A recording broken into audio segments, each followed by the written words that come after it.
Welcome to 1 minute recipe. నేను ఇక్కడ 2 potatoes తీసుకున్నాను. పొటాటోస్ని ఇలా స్లైస్లా కట్ చేసుకొని, అలాగే పిండిని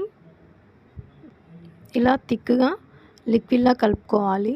ఎలా అంటే అందులో మన ఆలు స్లైస్ డిప్ చేస్తే ఆలుకి పిండి అతుక్కునేలాగా వేయాలి. అలాగే ఒక్కొక్క ఆలుని డిప్ చేస్తూ ఆయిల్లో డీప్ ఫ్రై కోసం వేసుకోవాలి.